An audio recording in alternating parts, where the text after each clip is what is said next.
Movie के शुरुआत में हम बेबी नाम के एक लड़की को देखते हैं जो अपने बॉयफ्रेंड कायो को काफी मिस कर रही थी, क्योंकि कायो काफी दिनों से उससे मिल नहीं पाया और वो कायो को मैसेज भी करती है। तभी चुपके से कायो आकर बेबी को सरप्राइज दे देता है और उसे शादी के लिए प्रपोज भी करता है। तब बेबी शादी के लिए हाँ कर देती है। उसके बाद वो दोनों इंटीमेट होने लगते हैं। फिर सीन चेंज होता है और हम बेबी को अपनी शादी के लिए ड्रेस लेते हुए देखते हैं। तभी उसकी दोस्त पैटी उससे पूछती है कि क्या तुम पूरी जिंदगी उसके साथ बिताने के लिए तैयार हो, जिस पर बेबी कहती है कि हाँ, मैं कायो के साथ पूरी जिंदगी बिताने के लिए तैयार हूँ। तब पैटी कहती है कि मुझे तो हर रात एक नया लड़का चाहिए, क्योंकि मैं किसी एक इंसान के साथ पूरी जिंदगी बर्बाद नहीं कर सकती।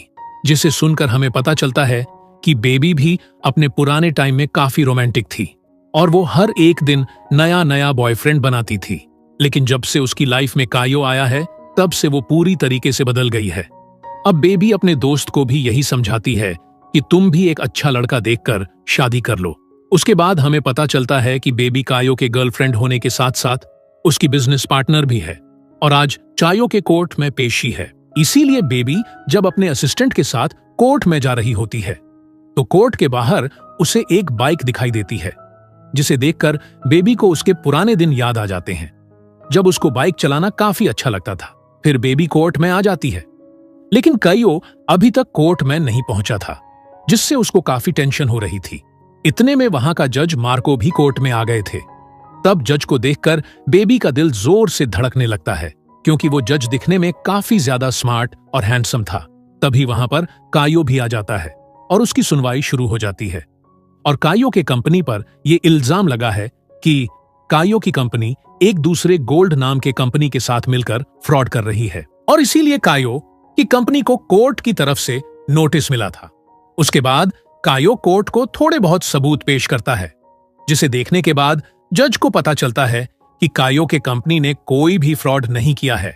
इसलिए जज उसके कंपनी को बाइज्जत बरी कर देता है। जिसके बाद कायो बेबी से गले मिलता है, लेकिन बेबी का ध्यान तो सिर्फ जज पर था। फिर हम देखते हैं कि कायो को कंपनी के काम से किसी दूसरे शहर जाना था, इसीलिए वो बेबी को गुड बाय कहकर दूसरे शहर के लिए निकल जाता है। उसके बाद हमें पता चलता है कि रात को बेबी की बैचलर पार्टी होने वाली है, इसीलिए वो अपने असिस्टेंट को भी पार्टी के लिए इनवाइट करती हैं, जिसका नाम थियागो है, जो कि उसका बेस्ट फ्रेंड भी है। लेकिन थियागो उस पार्टी में आने से मना कर देता है और बेबी अपनी नई जिंदगी शुरू करने वाली थी और वो अपनी सभी पुरानी यादों को मिटा देना चाहती थी। इसीलिए वो अपनी पुरानी बाइक को भी बेच देती है, जिससे उसको काफी लगाव था। उसके बाद हम बैचलर पार्टी में देखते हैं, जहां सिर्फ लड़कियां ही थीं। तभी वहां पर एक लड़का अपने कपड़े उतारकर उनके सामने डांस कर रहा था और वो सभी लड़कियां उसको देखकर एंजॉय कर रही थीं। उसके बाद वो सारी लड़कियां बेबी को गिफ्ट्स देती है, लेकिन एक गिफ्ट में बेबी को कुछ ऐसा मिलता है जिसे देखकर वो पूरी तरीके से टूट जाती है और इस गिफ्ट में कायो की कुछ तस्वीरें होती है, जिसमें वो किसी दूसरी लड़की के साथ इंटीमेट हो रहा था। उसके बाद बेबी अपने आप को एक वॉशरूम में लॉक कर लेती है, जिससे पैटी काफी परेशान हो जाती है। तभी वहां पर थियागो भी आ जाता है और वो उसको समझाने लगता है, जिसके बाद बेबी बाथरूम से बाहर आ जाती है। लेकिन अब बेबी कायो से बदला लेना चाहती थी, इसीलिए वो उन दोनों को लेकर कायो के ऑफिस आ जाती है ताकि उस लड़की के बारे में और भी कुछ पता कर सके। लेकिन वहां का सिक्योरिटी गार्ड उन तीनों को अंदर जाने नहीं दे रहा था। तब वो तीनों उसको कन्विंस करते हैं कि बेबी की शादी तुम्हारे बॉस के साथ होने वाली है, इसीलिए बेबी तुम्हारे बॉस के लिए कुछ सरप्राइज लेकर आई है, जिसे रखने के लिए हमें अंदर जाने दो। तब उनकी बात सुनकर सिक्योरिटी गार्ड उनको अंदर जाने की परमिशन दे देता है, लेकिन वो सिक्योरिटी गार्ड भी उनके साथ जाने लगता है। तब पैटी उस सिक्योरिटी गार्ड को बहकाकर दूसरे कमरे में ले जाती है और उसके साथ इंटीमेट होने लगती है।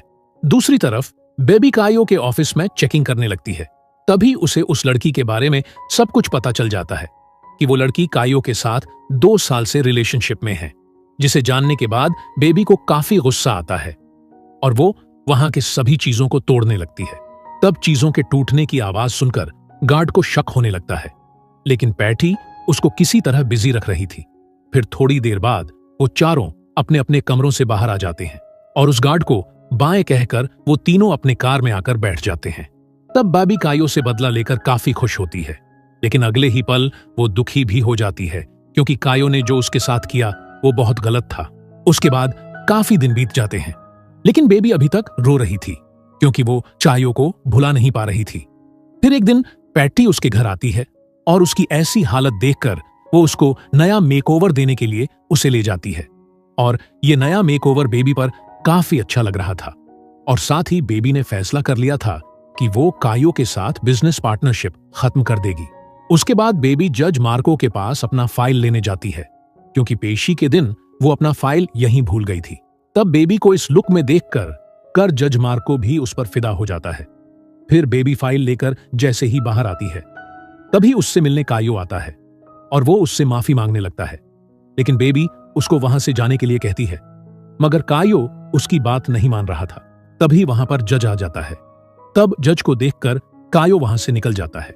उसके बाद जज मार्को और बेबी एक क्लब में जाते हैं और एक दूसरे से बातें करने लगते हैं। तभी हम देखते हैं कि एक लड़की मार्को की तरफ देख रही थी, इसीलिए मार्को उससे बात करने के लिए चला जाता है और बेबी भी उस क्लब से बाहर आ जाती है। फिर बेबी आज जो भी उसके साथ हुआ वो सब पैटी को बताने लगती है।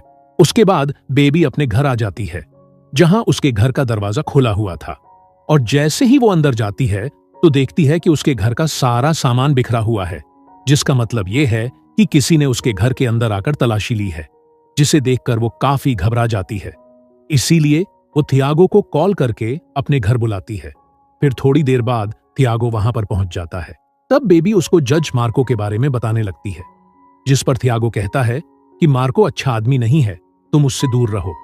और साथ ही वो बेबी को प्रपोज भी कर देता है, लेकिन बेबी उसे समझाती है कि हम दोनों सिर्फ अच्छे दोस्त हैं और इसके अलावा हमारे बीच और कुछ भी नहीं हो सकता, जिसे सुनने के बाद थियागो वहां से चला जाता है।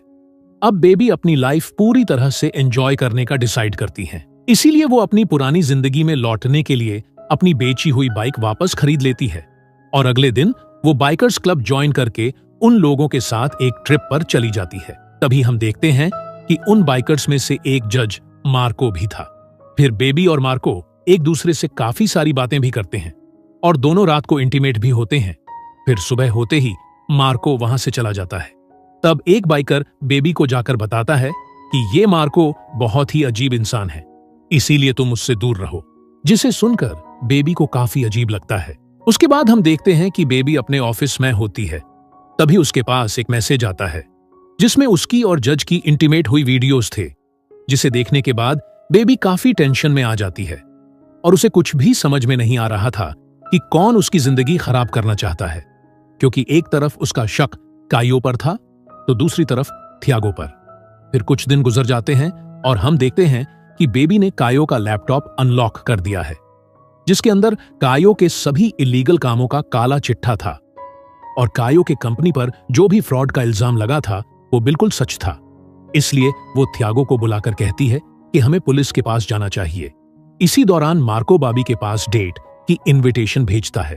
फिर हम देखते हैं कि बेबी मार्को के घर जाती है और वो दोनों काफी ज्यादा एंजॉय करते हैं, जिसके बाद बेबी बार बार मार्को के घर जाने लगती है और वो दोनों काफी ज्यादा रोमांस भी करते हैं। लेकिन एक रात वही औरत मार्को से मिलने आती है जिसको हमने क्लब में देखा था, और इस औरत का नाम पौला होता है, जो मार्को की पत्नी हुआ करती थी।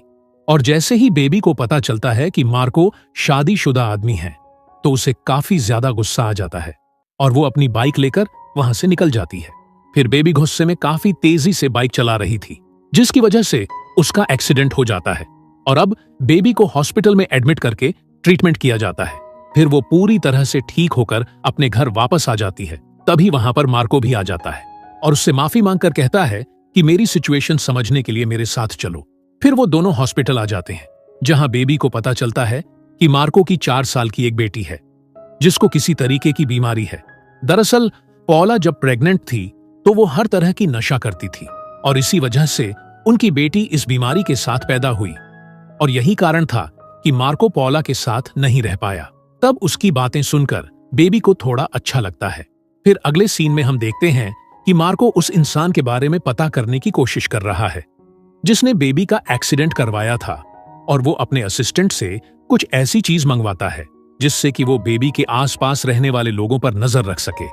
उसके बाद हम चायो को देखते हैं जिसको किसी ने काफी बुरी तरह से मारा है तभी उसके पास हम थियागो को देखते हैं, जिसे हमें पता चलता है कि ये सारे गलत काम थियागो ही कर रहा था, किसी गैंग के साथ मिलकर। और जब से बेबी ने कायो का लैपटॉप चोरी किया था, तब से गैंग के लोग थियागो और कायो को ढूंढ रहे हैं ताकि उनसे अपना पैसा ले सके। अब इस सबसे बचने के लिए थियागो किसी भी तरह से बेबी को जान से मारना चाहता था, लेकिन ये सारी बातें मार्को सुन लेता है, क्योंकि मार्को बेबी के सारे दोस्तों पर नजर रख रहा था। तब मार्को बार बार बेबी को कॉल कर रहा था, लेकिन बेबी का फोन साइलेंट मोड पर था। अब बेबी थियागो के साथ कायो के ऊपर पुलिस कंप्लेंट करवाने जा रही थी, लेकिन तभी थियागो उसको किडनैप कर लेता है। लेकिन बेबी की लाइव लोकेशन हमेशा एक ऐप के जरिए पैटी के पास होती है, इसीलिए मार्को पैटी से बेबी का लोकेशन लेकर उनका पीछा करने लगता है। और दूसरी तरफ थियागो बेबी को लेकर एक अंधेरे जंगल में आ जाता है, जहां कायो एक गड्ढा खोद रहा था। दरअसल वो दोनों बेबी को मारकर वहीं पर दफनाने वाले थे। तब थियागो कायो से कहता है कि तुम बेबी को मारोगे, लेकिन कायो बेबी को नहीं मार पाता, इसलिए थियागो उससे गन लेकर उसको ही मार देता है। पर जैसे ही वो बेबी को मारने लगता है, तभी वहां पर मार्को आकर थियागो से लड़ने लगता है, जिस दौरान मार्को को गोली लग जाती है और वो घायल हो जाता है। उसके बाद वो बेबी को गोली मारने ही वाला था कि तभी मार्को की असिस्टेंट आकर पीछे से उसको गोली मार देती है। फिर अगले सीन में हम देखते हैं कि मार्को पूरी तरह से ठीक हो गया है और उन दोनों ने शादी भी कर ली थी। और इसी के साथ ये मूवी यहीं पर खत्म हो जाती है।